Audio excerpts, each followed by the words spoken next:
Y en medio de esa corrupción, en medio de esa inmoralidad, se levantan personas como por ejemplo Juan el Bautista, un hombre que es el que va antes del Mesías, porque él lo que hace es utilizar la costumbre de los reyes de la época, incluido estos que les acabo de mencionar. Y es que los reyes, antes de ir a un lugar, los grandes gobernantes o las grandes autoridades, antes de ir a una ciudad de visita, lo que hacían es que mandaban previamente mensajeros para que fueran preparando los caminos, para que fueran quitando las malas hierbas, para que decoraran y pusieran todo bonito. Esto me hacía recordar a cuando vivimos en La Gomera un tiempo. La Gomera, en el tiempo que estuvimos allí, cuando Juan Carlos era rey, anunciaron que iba a venir de visita.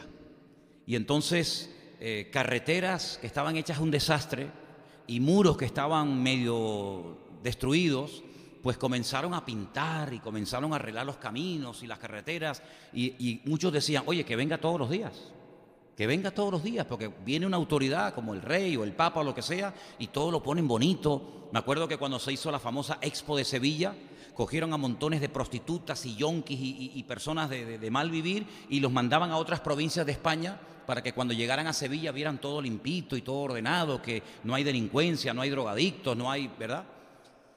Y eso es lo que hacían los reyes de la época. Si ellos cuando llegaban a una ciudad, previamente mandaban mensajeros para que fueran preparando los caminos. Y Juan el Bautista, que va a predicar que viene un rey, que viene el Mesías, es lo que dice que en vez de enderezar los caminos, lo que tienen que enderezar son sus vidas.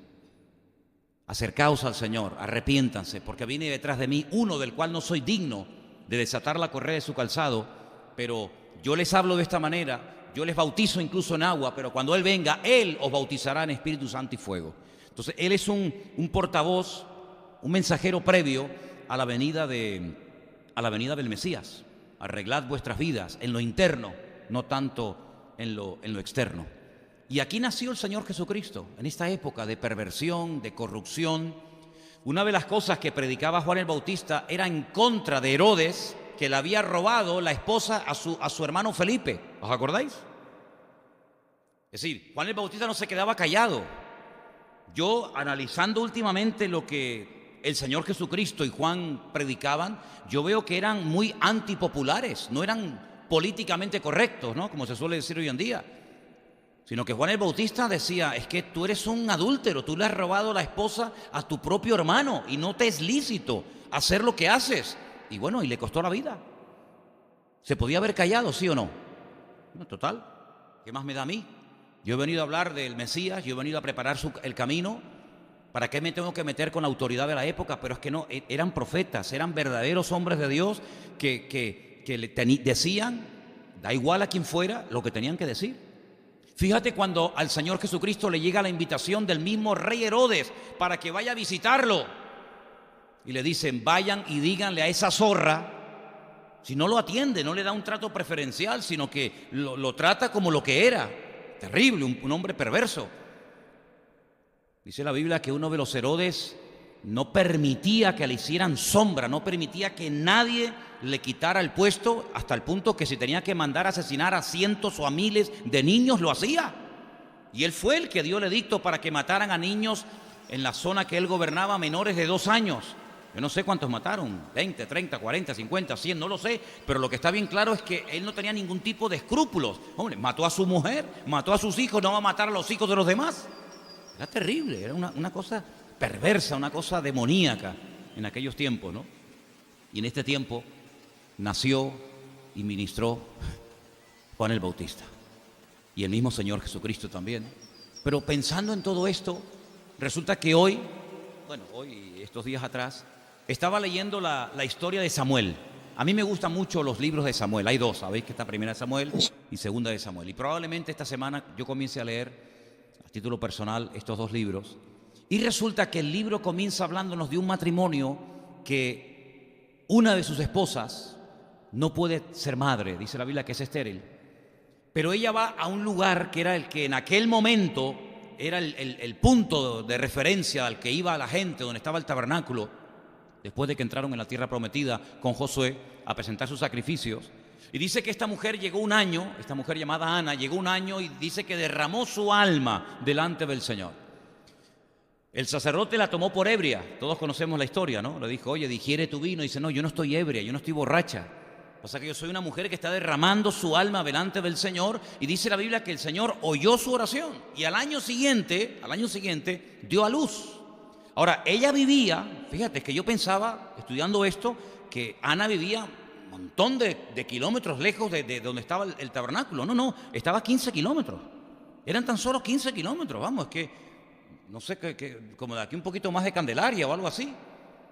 Y ella le dijo al Señor: si tú me permites ser madre y me nace un hijo varón, yo lo consagraré y yo lo dedicaré a ti todos los días de su vida.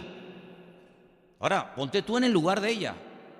Dejar a su niño destetado, no sé, con 5, 6, 7 años, yo no sé hasta cuándo estarían chupando la teta, ¿no? Pero pequeñito, se lo lleva al sacerdote Elí y dice que lo iba a visitar cada año. Si no es como las madres canarias que te llaman todos los días y le dicen: hoy no me has llamado. O como esas madres pesadas que te dicen: ¿dónde estás? Mamá, te dije dónde estoy, ¿para qué me llamas? Es que es muy tarde, mamá, son las 9:30 de la noche, ¿verdad? Ana no era esas madres pesadas que aquí no hay ninguna, ¿no? Aquí eso no existe, eso en otros países, en otras, ¿verdad? Sino que Ana dice que iba de año en año, y a mí me gusta que ponga ese detalle, porque viviendo a 15 kilómetros podía ir, hombre, si no todos los días, 3 o 4 veces a la semana, a ver cómo está mi niño. ¿Comiste bien, mi niño? ¿Comiste bien, mi niño? Yo me acuerdo cuando vivíamos en el puerto de la Cruz, en algunos campamentos de niños que se hicieron, algunas, no todas, algunas madres venían por la noche para hacerle la cama al niño o a la niña para que durmiera calentito. Digo, pero déjelo. ¿Pero qué cama le va a hacer si va a dormir entre un saco a dormir? Pero ellas venían para ver si había comido. ¿Te lavaste los dientitos? ¿Te limpiaste bien? ¿Comiste bien? Iba a estar 2 o 3 días el niño en el campamento. Es como si lo mandaran a Bosnia al niño, 3 o 4 meses o años, ¿no? Una cosa increíble. La Biblia dice que Ana subía de año en año y le llevaba una túnica, una ropita nueva, porque claro, el niño lógicamente crecía por fuera y crecía por dentro. Pero no, repito, no era esas madres pesadas. Y allí lo dejó, pero claro, yo digo, bueno, lo habrá dejado en un ambiente maravilloso, pero claro, tú no dejas a tu niño, tú no dejas a tu hijo pequeño en un ambiente malo. Sí, vamos a leer. Fíjate el ambiente y con qué gente lo dejó. Vamos a 1 Samuel, capítulo 2. Mira, ahí lo tenemos, perfecto. 1 Samuel, capítulo 2, a partir del verso 12. Mira, presta atención. El sacerdote se llamaba Elí, pero dice: los hijos de Elí eran hombres impíos y no tenían conocimiento del Señor. Ahora, no cambies, para ahí.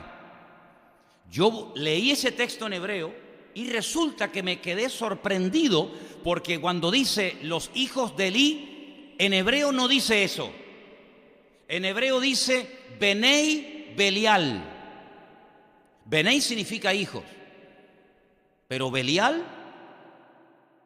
Entonces cuando yo leí, Benei Belial, hijos de Belial, me vino a la cabeza un versículo que está en 2 Corintios 6:15, que dice: no os unáis. Bueno, ahí está. ¿Qué concordia tiene Cristo con Belial? ¿Qué parte el creyente con el incrédulo? No os unáis en yugo desigual. Y esa palabra Belial, yo dije, eso, voy a ver qué significa Belial. Bueno, es un sinónimo de Satanás. Es un sinónimo de diablo. Entonces, Pablo dice, ¿qué comunión, qué concordia puede haber entre Cristo y el diablo? Ninguna. Bueno, vamos al versículo de Samuel. Los hijos de Satanás, no dice los hijos de Elí, eso lo pone en español. En hebreo pone Benei Belial, los hijos de Belial, los hijos del diablo. Madre mía, qué fuerte, ¿no? Es que es muy fuerte. Eran hombres impíos. Hombre, claro, ¿cómo no van a ser impíos? No van a ser santos los hijos del diablo, ¿no? No tenían conocimiento de Dios. Es decir, el calificativo que se utiliza es terrible, hermano, terrible. Estos no son hijos de Elí, estos no son ni convertidos, diríamos hoy en día, no tienen conocimiento. Estos son hijos del diablo. Eran terribles. Pero ¿saben quién los puso ahí? Su padre. El padre los puso. Y todo el país, todo Israel sabía que los hijos de este sacerdote, que se llamaban Ofni y Fines, eran de lo peor. Y en ese ambiente, Ana coge a su niñito, ese regalo que el Señor le ha hecho, ese milagro, y llega y se lo deja allí a Elí. Pero claro, Elí, y allí vivían estos dos. Sigamos leyendo. Y era costumbre de los sacerdotes con el pueblo, escucha esto, que cuando alguno ofrecía un sacrificio, venía el criado del sacerdote mientras se cocía la carne, trayendo en su mano un garfio de 3 dientes, y lo metía en el perol, en la olla, en el caldero o en la marmita, y todo lo que sacaba el garfio el sacerdote lo tomaba para sí. De esta manera hacían con todo israelita que venía a Silo. Para un momento, no cambie. Ahora, si tú vas a la Torá, la Biblia establece en esos libros qué parte de los sacrificios eran sí o sí para los sacerdotes.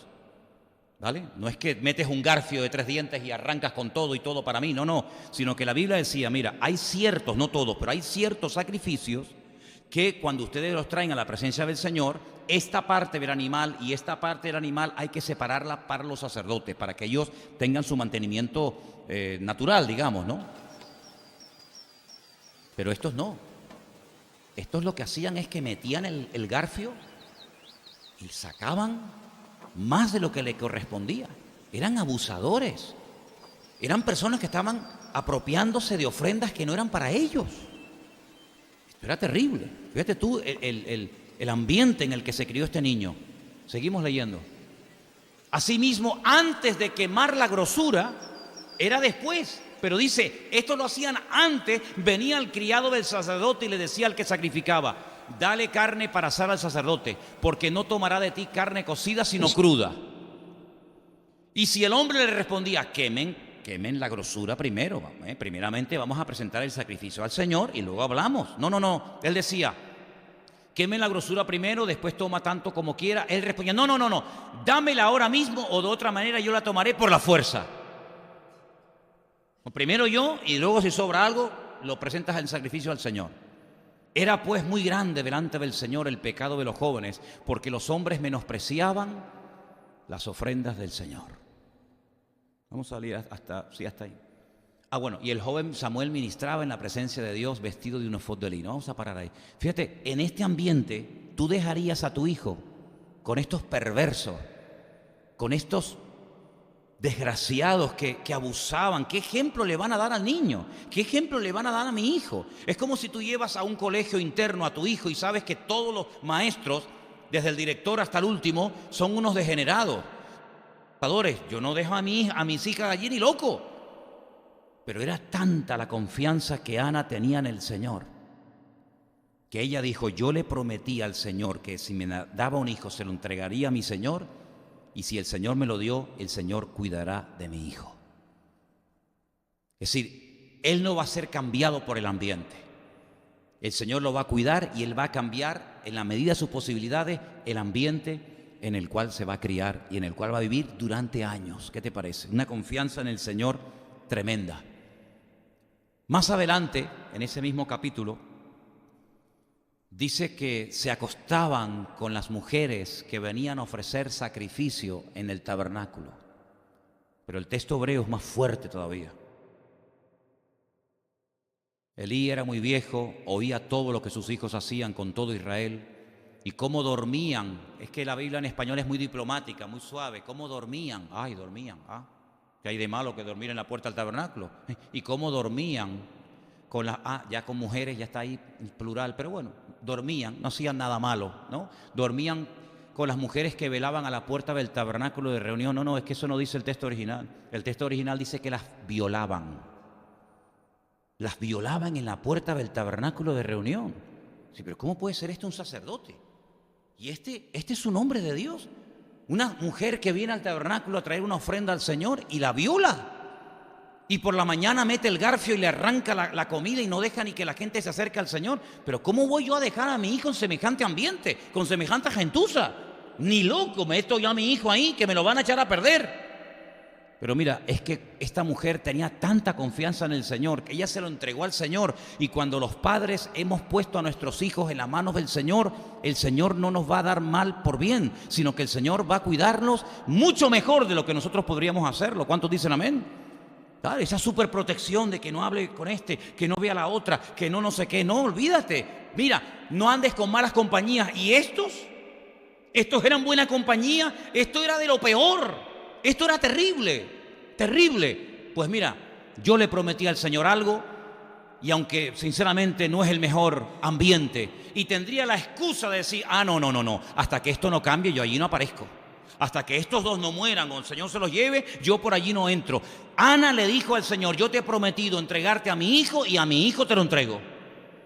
Porque la Biblia dice que es mejor no prometer que prometer y no cumplir. ¿Cuántos dicen amén? Es decir, la vida de desorden de Ofni y de Fines, como así se llamaban los hijos de Elí, no van a condicionar lo que yo le prometí a mi Señor. Es decir, el ambiente puede ser terrible. Bueno, ya hemos leído Tiberio César, Herodes, Poncio Pilato, madre mía, gente terrible. Pero ahí el Señor protegió a Juan el Bautista. Ahí el Señor protegió al mismísimo Mesías. Ahí ahora vemos, en este pasaje que hemos leído, cómo Samuel, un niño pequeñito, un niño pequeño, hermano, criado en un ambiente de corrupción, de inmoralidad, de perversión, de abuso, de mal ejemplo, de mal testimonio, el Señor lo protege y dice que mientras los demás iban de mal en peor, él crecía en gracia. Él crecía en sabiduría, el Señor estaba con él, se le presentaba, hablaba con él, ministraba al Señor. Es que es una maravilla. Samuel, miren, crecía, era acepto delante de los ojos de Dios y delante de los ojos de los hombres. Es decir, la recompensa que le dio el Señor a su madre, a Ana, es tremenda. Y esto tiene que ver con la confianza en el Señor. ¿Hasta qué punto confiamos en Dios, hermano? ¿Hasta qué punto creemos que en medio de una sociedad perversa, corrupta, maligna, depravada, el Señor nos puede cuidar? ¿Hasta qué punto? Pues hasta el máximo, porque creemos que nuestro Dios nos puede proteger de lo que conocemos y de lo que ignoramos. Y esto no ha hecho más que empezar. Porque uno dice, Señor, los tiempos de Cristo, sí, fueron de inmoralidad, de corrupción, de abuso de poder, de injusticias, de violencia. Pero es que Él dijo que los últimos tiempos serían iguales que los de Él. Incluso va más atrás y dice, y serían como los tiempos de Noé. ¿Y cómo eran los tiempos de Noé? Peor todavía, hermanos. Pero sin embargo, cuando ponemos nuestra confianza en el Señor nos protege, el Señor nos cuida y el Señor de alguna manera nos da una gracia para poder marcar una diferencia, como así queremos que se llame este mensaje esta tarde, marcando una diferencia en medio de una sociedad corrupta y depravada. ¿Cuántos dicen amén? Podríamos hablar de José, podríamos hablar de tantos personajes, pero quiero llevarles a Daniel, capítulo 1. Daniel, capítulo 1, a partir del versículo 1, encontramos también a otra persona joven, muy joven, con una serie de experiencias traumáticas que podían haber hundido a cualquiera. Ahora hablaremos de ellas, pero que él tampoco se dejó manipular, sino que él marcó una diferencia hasta el último día de su vida. Pero antes de que leamos esos textos, permítame decirles que hay momentos en la vida en los que nosotros tenemos que tomar la decisión de confiamos o no confiamos en Dios. O va en serio o no va en serio. Ana dijo, yo le prometí al Señor a mi hijo y yo se lo voy a dar a pesar de. Es que lo mismo había hecho Abraham tiempo atrás. Señor, yo no entiendo por qué me lo estás pidiendo. Yo no entiendo por qué no me pides que mate al otro, a Ismael. Yo no entiendo por qué me pides a este, que es el portador de la promesa. Yo no lo entiendo, pero yo te lo voy a sacrificar. Y hermano, y en su corazón, Abraham entregó a su hijo delante del Señor, como hizo Ana. Y cuando una persona toma una decisión seria, de compromiso, delante del Señor, Dios honra esa decisión. ¿Cuántos dicen amén? Así que yo no sé cuántos de los que están aquí en su momento dedicaron a sus hijos al Señor. Pero si usted lo hizo, hermana, hermano, tenga la tranquilidad de que esa oración no cayó en saco roto, sino que el Señor los cuida y los va a proteger. Eso no significa de que no vamos a ayudarlos, a aconsejarlos, a asesorarlos, etcétera. Pero hermano, esas oraciones, esas decisiones de decir yo pongo a mis hijos en las manos del Señor. Y mire, tal y como está el panorama, la mejor decisión que podemos tomar los padres, y más cuando son pequeños, es ponerlos cuanto antes en las manos y en la protección del Señor. Porque usted pone a su hijo en esa escuela 4, 5, 6, 7, yo no sé cuántas horas, y usted no sabe lo que le enseñan, usted no sabe en qué ambiente se mueve, con qué palabras, con qué gente. Pero hermano, Ofni y Fines eran terribles, y sin embargo Ana dijo, yo le prometí al Señor darle a mi hijo, y se lo dio, y el Señor se lo cuidó. Y mira qué hombre de Dios tuvo, nada más y nada menos que Samuel, un hombre de Dios tremendo. Vamos a Daniel capítulo 1. En el año tercero del reinado de Joacín, rey de Judá, vino Nabucodonosor, rey de Babilonia, a Jerusalén y la sitió. Y dijo el rey a Aspenaz, jefe de los eunucos, que trajese de los hijos de Israel, del linaje real de los príncipes, muchachos en quienes no hubiese tacha alguna, de buen parecer, enseñados en toda sabiduría, sabios en ciencia, en buen entendimiento, idóneos para estar en el palacio del rey, y que se les enseñase las letras y la lengua de los caldeos. Era lo primero que le querían cambiar, es la forma de hablar. Eso es lo primero. Ya después vendrán otros cambios. Son esas micro rupturas que el otro día hablaba, ¿no? Que se fueron produciendo en Cataluña poco a poco hasta llegar a donde llegaron, o hasta donde intentaron llegar. Micro rupturas. ¿Por dónde empezamos? Vamos a cambiarles el lenguaje. ¿Se acuerdan cuando leíamos el otro día a Nehemías? ¿Por qué Nehemías se enfadó y se rasgó las vestiduras y se lanzaba contra las multitudes? Porque dice, ya no saben ni hablar. Me hablan en los idiomas de los pueblos en los cuales se han criado, porque se han casado con mujeres de Asdod, con filisteas, con amorreas, ¿verdad? Y ya no saben hablar, dice Nehemías, el idioma judaico. Ya no pueden leer la Biblia, porque la Biblia solamente estaba escrita en hebreo. Entonces, si ya no lo saben hablar, mucho menos van a saber leer y no van a tener acceso a las escrituras. Por eso le enfadaba tanto a Nehemías que hubieran perdido su identidad como pueblo, perdiendo el idioma, ¿verdad? Entonces, fíjate qué tremendo. Lo primero que hace Nabucodonosor es decir, bueno, me los llevan al palacio y le cambian las palabras, le enseñan otro idioma. Y por ahí se empieza. Como dijo aquel, primero se empiezan quemando los libros de los autores y después se terminan quemando los autores de los libros, ¿no? Bueno, pues por ahí empieza el cambio, o intentan. Seguimos. Le señaló el rey ración para cada día. Ah, amigo, ahora los quieren también cambiar por dentro, les quieren cambiar la forma de comer, no solamente la forma de hablar. Les señaló ración para cada día. Cuidado, no era una comida mala. No era una comida mala, tenía que ser una comida de categoría, era la comida del rey, pero era una comida prohibida. Todo me es lícito, pero no todo conviene. No le estaban dando, perdonen la expresión, porquería. No le estaban dando comida caducada, no le estaban dando comida del vertedero. Le estaban dando la comida del rey. Si el rey comía esto, ¿verdad? Y esto también se lo van a dar a estos muchachos. Si no era mala, pero no estaba permitida. Entonces tú dices, bueno, pero esto no está mal. Bueno, no está mal, pero está prohibido por la palabra. No está mal para el mundo, pero delante de Dios esto no está bien. Es como en el Concilio de Jerusalén, una de las medidas que se tomó es qué se puede y qué no se puede comer. Eso está en el Nuevo Testamento, avalado por el Espíritu Santo. Esto dice el Espíritu a la iglesia. Esto se escribe y esto se manda a las congregaciones. Esto se respetaba, ¿verdad? Entonces no es que fuera mala comida. Entonces, amigo, ahí hay que tomar una decisión. Le señaló una ración para cada día de la provisión de la comida del rey y del vino que él bebía. Fíjate tú el vino que tenía que beber el rey. No iba a ser Don Simón, este de cartón ¿no? Este de categoría, como aquel que lo servía. Esto tenía que ser un vino, amigo, de categoría, y que los criase 3 años, poquito a poco. En un año no va a pasar, pero en 3 añitos.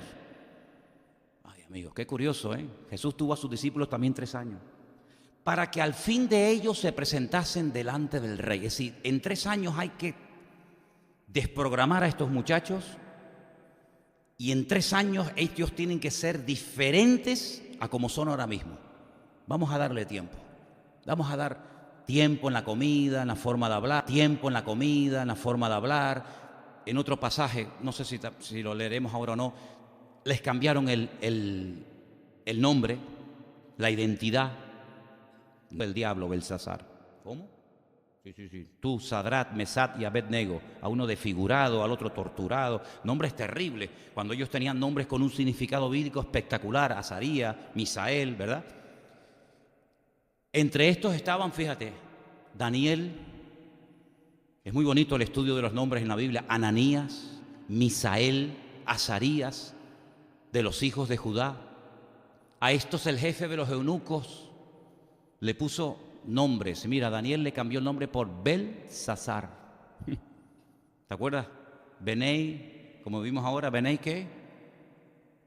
Benei Belial. Ahí está, Belial. Ahí está el diablo por medio. Ananías, Sadrat, a Misael, Mesac, Azarías, Abednego. Abednego era una divinidad que se adoraba allí en Caldea, en Babilonia. Un ídolo, le ponen el nombre del ídolo. Como si le ponen, ¿tú cómo te llamas? No, yo Jeremías. No, tú te vas a llamar a partir de ahora San Pancracio. Imagínate. Daniel propuso en su corazón, ahí está la diferencia. Propuso en su corazón no contaminarse con la porción de la comida del rey ni con el vino que él bebía. Por lo tanto, él pidió al jefe de los eunucos que no se le obligase a contaminarse. Él sabía que si comía aquello se iba a contaminar, porque no solamente uno se contaminaba por lo que decía o por lo que tocaba, sino también por lo que comía. Y entonces él dice, yo tengo que estar puro por fuera y por dentro, puro por fuera y por dentro. Por lo tanto, yo pido que por favor no se me obligue a comer ni a beber esto, porque no se olviden ustedes que esa comida y esa bebida previamente, antes de servirla a estos muchachos, se le presentaba a los dioses de la época, ¿verdad? Como sacrificio, como ofrenda. Pedían la bendición de los dioses sobre esas comidas y luego las repartían a las personas que estaban en el palacio del rey. Por lo tanto, la connotación de la comida y de la bebida es mucho más que simplemente comida que no es bíblica, que no es kosher, y bebida que no es permitida. No, es mucho más que eso. Detrás de todo eso hay una connotación, hay toda una manipulación, detrás de todo eso hay idolatría, hay muchas cosas que se tienen que quebrantar para agradar al rey. Ahora, otro hubiera dicho, oye, caí de pie, muchachos. Fíjate. Jerusalén destruida, el templo quemado, miles de personas muertas por el camino y nosotros hemos caído de pie y mira tú por dónde vamos a vivir con el rey, comer como el rey, vestir como el rey, beber como el rey. Oye, qué suerte, dirían algunos, hemos tenido. Ellos no consideraban aquello una suerte, sino una prueba. Hay cosas en la vida que no las trates como suerte, sino como una prueba que Dios te está mandando para ver cómo reacciona, para probar tu nivel de madurez y de consagración delante del Señor. Esto no es una suerte, Dios, qué suerte he tenido tú. No, cuidado. Lo que tú llamas suerte puede ser una prueba para ver cómo reaccionas, amigo. Es como aquel que entró al autobús y le dieron más cambio del que le correspondía y uno podía haber dicho, uy, qué suerte tú, me dio cambio de más.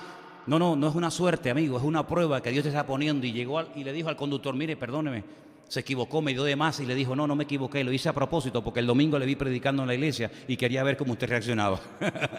¿Qué te parece, amigo? Daniel propuso en su corazón, fue algo personal, algo íntimo en su relación con el Señor. Muchachos, aquí hay que tomar una decisión. O nos dejamos manipular por esta gente y nos pegamos la gran vida y aquí no pasa nada. Y nos adaptamos como el camaleón a las circunstancias, como hacía Herodes. ¿Se acuerdan lo que le dije de Herodes? Empezaba siempre la guerra con los que siempre la perdían, pero después yo no sé cómo hacía, que el tipo siempre se pasaba al bando de los ganadores. Era un camaleón político, como muchos hoy en día, ¿no?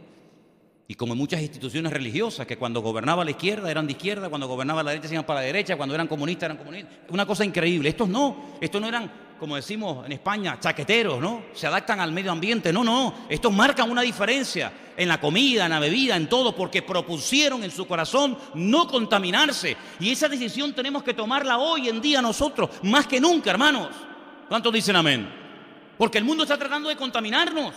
Si no es por el internet, es por la televisión. Si no es por la televisión, es por lo que... Pero el mundo tiene tantas formas de contaminarnos y de manipularnos, que como no tengamos firme y bien parado nuestro corazón delante del Señor, podemos terminar siendo una marioneta en las manos del mundo. Y no queremos hacer así. Por lo menos, creo que nosotros no queremos ser así. Entonces él habló con los jefes y le dijo, y el Señor puso a Daniel en gracia y en buena voluntad con el jefe de los eunucos. No lo dice el texto, pero yo se lo voy a decir. Se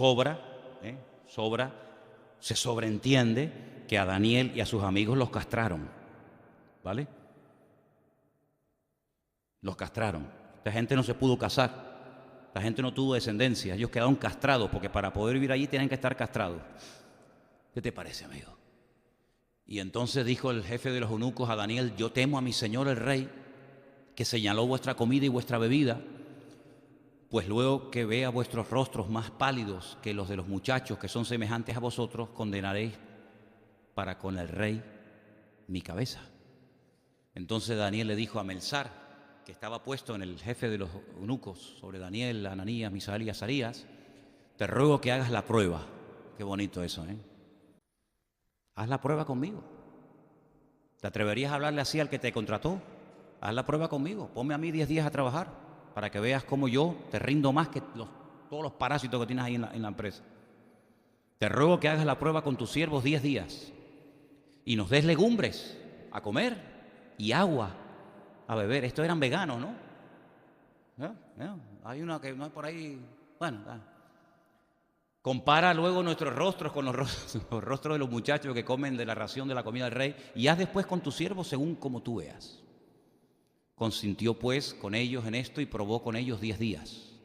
Y al cabo de los 10 días, esto es tremendo, pareció el rostro de ellos mejor y más robusto que el de los otros muchachos que comían de la porción de la comida del rey. Así pues, Melzar se llevaba la porción de la comida de ellos y el vino que había. Claro, ahora la pregunta es: ¿quién se comía esa comida y quién se la bebía? Eso ya no sé, pero este yo creo que engordó en esos días, el Melzar y les daba legumbres. Paramos ahí. Vimos cómo en una sociedad, en una generación corrupta como la de Juan el Bautista, él marca una diferencia. Él se enfrenta al mismo Herodes. Él denuncia su fornicación y su adulterio, cómo le roba a Felipe, su hermano, la esposa. Esto le cuesta la vida, lo decapitan, le cortan la cabeza, ¿verdad? Vemos que el mismo Señor Jesucristo se crió en medio de un emperador, en medio de un Poncio Pilato, en medio de un Herodes que eran terribles. Perdone, se me escapaba. Es que esos personajes que hemos mencionado, Herodes, Tiberio César, Poncio Pilatos, eran políticos, pero se me pasó algo muy importante. Se me pasó nombrar a estos dos señores, Anás y Caifás. Estos no son romanos, No. Estos son judíos. Estos son Cohen, Estos son levitas. Estos son sacerdotes. Estos no solamente son sacerdotes, sino que son sumos sacerdotes. Ay, amigo. Mira, por ejemplo, este Anás, déjame que te diga algo. Este Anás era tan terrible que la historia cuenta que se rodeó de un pequeño grupo de jóvenes, discípulos de él, que cuando él salía por las calles, como no quería que lo tocaran, ¿sabes que hoy en día hay pastores que tú los vas a tocar y no los puedes tocar? A mí me pasó esto en Argentina. Sí. Me llevaron una noche a ver a un predicador y cuando yo terminó el culto lo fui a saludar, le fui a dar la mano y se me tiraron 4 gorilas encima. Me dijeron: no moleste al siervo. Digo: no, si yo no le voy a molestar, yo nada más le voy a saludar. No lo toque. Ni que tenga la lepra tú. No me dejaron que lo tocara. Bueno, pues este Anás, como no quería que lo tocaran, porque él estaba como en una aureola de santidad y no quería que lo contaminaran. Por eso menciona tanto la Biblia cómo tocaba tanta gente a Cristo. ¿Verdad? Los niños lo tocaban, las mujeres lo tocaban, la otra con flujo de sangre lo tocaba. A este no lo podían tocar. Este se rodeó de una panda de pelotas que estaban alrededor de él con bastones. Y dice que iba por la calle, por Jerusalén, pegando bastonazos estos muchachos a la gente y los iban apartando para que el Señor pasara por en medio y no lo contaminaran ni lo tocaran. Así era este personaje. Y el otro, Caifás, era el yerno. Este era yerno. Caifás era yerno de Anás. Lo que pasa es que el que mandaba desde la sombra era Anás, pero el títere era Caifás. Pero realmente el que cortaba el bacalao y el que mandaba eran terribles. Mira, vamos a ver, Tiberio César, Poncio Pilato y Herodes, de ahí para arriba era todo lo político, un desastre. Inmorales, corruptos, depravados, pederastas, abusadores, terribles. De Anás y para abajo, esos dos, el mundo espiritual era terrible. Así que ni en la política encuentro un punto de apoyo y de referencia, ni en lo espiritual tampoco. Claro, por eso en el templo no había milagros, no había señales, no había prodigios, no había nada. Habían llenado el atrio de los gentiles. Saben que el templo estaba dividido en muchos atrios: el atrio de la mujer, el atrio de los sacerdotes, habían llenado un atrio enorme con los cambistas, con los shulhanim, que eran los que se ponían en la mesa y cambiaban y le daban dinero a los sacerdotes. Era una corrupción moral y espiritual y política sin precedentes, hermano. Por eso la gente se iba al desierto y se metía en cuevas a orar y a leer la Biblia, porque en Jerusalén había muerte, no había nada. Bueno, el mismo Señor Jesucristo, el mismo Mesías, cuando entra al templo, y él cuando daba una definición, amigo, ahí no hay género de duda, él decía: esto es una cueva de ladrones. Esto ya no es ni templo ni nada, esto es una cueva de ladrones. Y eso lo dijo él, palabras textuales. Y tuvo que limpiarlo y tuvo que echar fuera a toda esta gente, porque este señor, que era el jefe, Anás y el otro, el yerno Caifás, habían consentido y habían permitido toda esta depravación. ¿A dónde se iban los enfermos? ¿A dónde se iban los enfermos? ¿Dónde se iba la gente con problemas? ¿A dónde se iban? Tenían que ir al templo, ¿no? No, al lado, 20 metros más allá. ¿Qué había allí? El estanque de Betesda. ¿Y qué hacían en un estanque?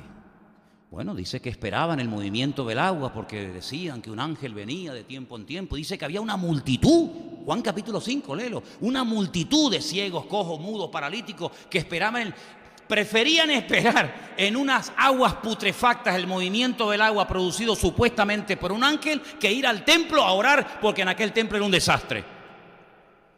Bueno, te encuentras personajes no solamente como estos dos, sino te encuentras personajes como aquel que cuenta el Señor, porque Jesús era en su enseñanza muy provocador. Claro, hay cosas que se dicen hoy en día que por el contexto, por la sociedad en la que vivimos, tal vez no nos afectan tanto, pero tú sabes lo que es levantarse en medio de una masa de gente y decirle, mira, les voy a contar una historia. Una vez un hombre iba por el camino y le dieron una paliza y lo dejaron medio muerto. Y pasó un levita. O sea, todo el mundo levantó las orejas, a ver qué va a decir. Levita, los sacerdotes, ¿ves?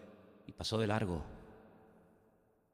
Y luego pasó un sacerdote, todo el mundo paró las orejas y sabe qué va a decir el sacerdote, a ver qué se va a atrever a decir, y pasó de largo. ¿Y saben después quién pasó por allí? Lo sanó y lo ayudó y le dio dinero y lo montó sobre un cabalgador y se lo llevó. A ver, ¿quién? Anás, ¿no? El sumo sacerdote, no, un samaritano. Mira, esto fue una patada en la canilla, decir, pero bueno, yo he hablado con rabinos en Israel sobre el tema este y dice, pero ¿cómo es posible que se haya atrevido a desprestigiar a un levita y un sacerdote y esté poniendo por las alturas a un samaritano?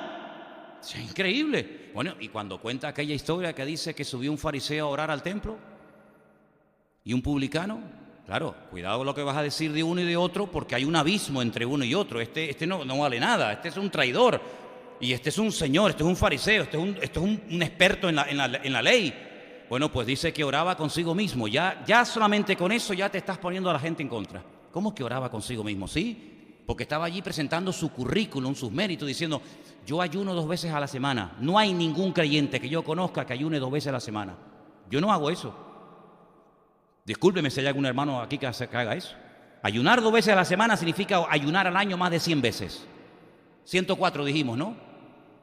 ¿Cuántos ayunos obligatorios mandaba la Torá? 1, el día de Yom Kippur, 1 al año. Ayunaba 104 veces al año. Daba diezmo de todo. En la Biblia no dice que había que dar diezmo de todo, pero daba de todo, hasta de la semilla. Bueno, lo está presentando de una forma increíble. Bueno, a ver qué ahora dice el otro, ¿no? Dice que el otro bajó a su casa justificado porque se golpeaba el pecho, sé propicio a mí pecador. Oye, eran enseñanzas muy provocadoras, eran enseñanzas que no caían bien. Claro, ahora ante esto que les estoy comentando, pueden entender ustedes por qué había gente que decía, yo no escucho más a este hombre, es que este hombre me pone malo, es que cada vez que habla, nosotros somos los malos y los buenos son siempre las rameras, las prostitutas, los publicanos, los samaritanos, y los malos siempre somos nosotros. Bueno, y si te vas a Mateo 23, y yo soy fariseo, yo pido la dimisión. Porque Mateo 23 es alucinante lo que le dice. Y no me digan a mí que el Señor se equivocó. Porque allí bueno, y Juan el Bautista, generación de víboras. Bueno, una cosa tremenda, ¿no? Pero ¿cómo esta gente fue capaz de marcar una diferencia con semejante podredumbre de gente, con semejante ambiente? Un Daniel, un Samuel con Ofni, con Fine, que violaban a las mujeres en la puerta del tabernáculo, que arrancaban las ofrendas de la gente a la fuerza, ¿verdad? Haciendo un mal uso del poder. Juan el Bautista, un hombre que ni rompía un plato, pero marcó una diferencia, que Cristo llegó a decir, de los nacidos de mujer, el más grande. Ni Nehemías, ni Jeremías, ni Daniel, ni nada. El más grande este. ¿Cómo lograba esta gente marcar una diferencia en aquellos tiempos? Bueno, porque yo creo sinceramente que eran personas que se habían tomado en serio su llamado. Como dijimos en Daniel 1, habían propuesto en su corazón, se habían decidido firmemente marcar una diferencia. No eran gente ambigua, gente que dice, bueno, no pasa nada, ¿no? Total, ¿quién me está viendo ahora? ¿Quién me está viendo? ¿Se acuerdan cuando yo el otro día les dije que el problema que tuvo en un momento determinado de la vida Moisés fue que miró a izquierda y a derecha a ver si no lo veía nadie? Ay, qué diferente hubiera sido si hubiera mirado para arriba. Claro, no me mira nadie. Le meto un estacazo en la cabeza al egipcio ese, lo entierro bajo la arena y aquí no me ha visto nadie. Eso es lo que tú dices. El de arriba te ha visto. El de arriba, el Señor, los ojos del Señor recorren la tierra, dice la Biblia, ¿no? Pues si hubieras mirado hacia arriba, en vez de tanto hacia los lados. Además, mira, te voy a decir una cosa. Cuando tienes tu mirada puesta en Cristo, no hace falta que mires ni a derecha ni a izquierda. Da igual si te ven o no te ven. Con que sepa que el Señor me está viendo, yo ya eso no lo puedo hacer, porque el Señor lo sabe. ¿Cuántos dicen amén? ¿Verdad? Entonces me llama la atención y es lo que yo quería compartir con ustedes en esta noche, ¿no? Bueno, sabemos que Juan el Bautista marcó una diferencia, la marcó Samuel, semejante ambiente de depravación terrible, la marcó Daniel en Babilonia, la marcó José en Egipto, bueno, tantos. ¿Y nosotros? ¿Y nosotros estamos marcando una diferencia? ¿O hablamos igual, pensamos igual, nos comportamos igual y vivimos igual que los del mundo? Ya ahí yo no puedo responder. Yo puedo responder por lo que predico, pero no por las preguntas que hago a ustedes, porque el único que puede responder a esa pregunta eres tú y somos nosotros, ¿no? Somos iguales cuando estamos en el culto que cuando no nos ve nadie de la iglesia. Solamente el Señor lo sabe. Y cuando estás ahí delante de un ordenador, haces así y dices, vamos a ver esto. O dices, no, yo no voy a ver esto, me da igual si está mi mujer delante, mi marido, mi padre o nadie, porque esto no es de Dios y no lo puedo ver. Yo no sé hasta dónde tú llegas con tu santidad y con tu relación con el Señor. Yo lo único que sé es que yo creo que hoy en día tenemos el deber y la obligación los cristianos de marcar una diferencia. Y la podemos marcar. Porque yo creo que no ha habido una generación más privilegiada que la nuestra. Y además yo creo que lo tenemos todo para poder vivir en victoria. Yo creo que no nos hace falta nada, porque todo nos lo ha dado el Señor. El día que nos convertimos a Él, Él nos dio toda la fe que necesitábamos, todo el amor que necesitábamos, toda su presencia y su poder. Dice que Él derramó en nosotros su Espíritu para que esté con nosotros para siempre, para que glorifique a Cristo, para que nos guíe a la verdad, para que nos recuerde lo que Él nos enseñó, etcétera, etcétera. Por lo tanto, no hay excusa. No hay excusa para decir, pero bueno, vivimos en otros tiempos, tampoco tenemos que ser tan radicales, hombre, tampoco tenemos que ser tan exigentes, no sé, un poquito de libertad. Pero mira, es que no hay libertad sin reglas, es que esa libertad no es libertad, es libertinaje. La libertad está acotada y está cortada por un Dios que quiere lo mejor para tu vida y para la mía. Y no es que cuando yo haga todo lo que quiera, como decían aquellos griegos, ¿no? Aquellos decían, no hay que darle satisfacción al cuerpo, hay que masacrarlo, hay que dañarlo, porque es la cárcel del alma. Y los estoicos y los epicúreos se peleaban unos contra otros. Uno decía, la venga, rienda suelta al vino, a la orgía, con niños, no importa, con mujeres, con 4, con 5, tríos, cuartetos, no importa. Los otros decían, que va, eso no puede ser, tiene que ser una cosa. No, es que hermano, las pautas para poder vivir en victoria ya las tenemos escritas, gracias al Señor. Amén, hermanos.